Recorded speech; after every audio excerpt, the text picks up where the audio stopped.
بسم اللہ الرحمن الرحیم۔ ناظرین، آج کا دوسرا ویلاگ وہی پیج 80 پہ ہے اور کتاب ہے سیرت النبی اور امکانات معجزات ہیوم کا استدلال، وہی ٹاپک ہمارا چل رہا ہے۔ اردو زبان میں سرور عالم صلی اللہ علیہ وسلم کی سیرت پر جامع ترین کتاب سیرت النبی صلی اللہ علیہ وآلہ وسلم، علامہ شبلی نعمانی رحمۃ اللہ علیہ، علامہ سید سلیمان ندوی رحمۃ اللہ علیہ، جلد سوم۔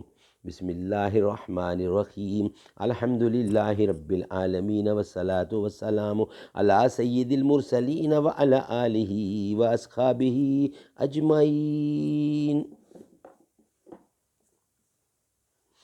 اب ٹوٹ گریں گی زنجیریں، اب زندانوں کی خیر نہیں، جو دریا جھوم کے اٹھے ہیں تنکوں سے نہ ٹالے جائیں گے۔ اے خاک نشینوں اٹھ بیٹھو، وہ وقت قریب آ پہنچا ہے، جب تخت گرائے جائیں گے، جب تاج اچھالے جائیں گے۔ معجزہ نام ہے قوانین فطرت کے خرق کا، اور چونکہ یہ قوانین مستحکم اور اٹل تجربہ پر مبنی ہوتے ہیں، اس لیے معجزہ خود اپنے خلاف اتنا زبردست ثبوت ہے کہ اس سے بڑھ کر کسی تجربی ثبوت کا تصور ہی نہیں ہو سکتا۔ یہی وجہ ہے کہ ہم ان باتوں پر قطعی یقین رکھتے ہیں کہ تمام انسان فانی ہیں۔ سیسا آپ ہوا میں معلق نہیں رہ سکتا۔ آگ لکڑی کو جلاتی اور پانی سے بجھ جاتی ہے، صرف یہی کہ یہ امور قوانین فطرت کے مطابق ثابت ہو چکے ہیں، اور اب ان کا توڑنا بغیر قوانین فطرت کے توڑے یا بہ الفاظ دیگر یوں کہو کہ بلا معجزہ کے ناممکن ہے۔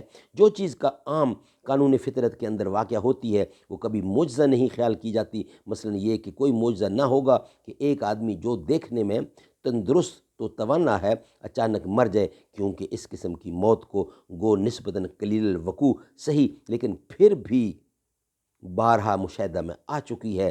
البتہ یہ معجزہ ہوگا کہ کوئی مردہ زندہ ہو جائے، کیونکہ ایسا کبھی کسی ملک میں نہیں دیکھا گیا، لہٰذا جس واقعہ کو معجزہ کہا جاتا ہے اس کے خلاف تجربے کا مستمر و متواتر ہو جانا ضروری ہے، ورنہ پھر یہ معجزہ کے نام سے نہ معصوم ہوگا۔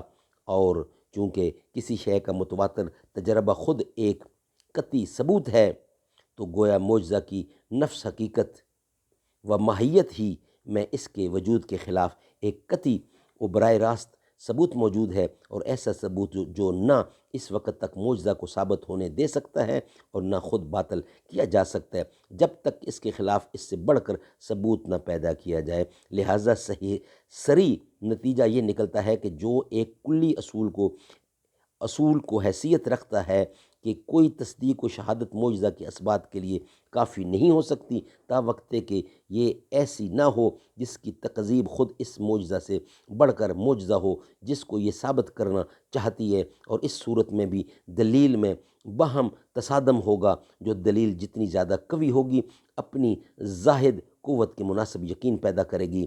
فرض کرو کہ ایک شخص آ کر مجھ سے کہتا ہے کہ اس نے ایک مردہ کو دیکھا کہ وہ زندہ ہو گیا، تو میں ذرا سوچنے لگتا ہوں کہ آیا یہ زیادہ ممکن ہے کہ یہ شخص دھوکہ دینا چاہتا ہے یا خود دھوکہ کھا گیا ہو، یا یہ اغلب ہے کہ جو کچھ وہ بیان کر رہا ہے صحیح ہے۔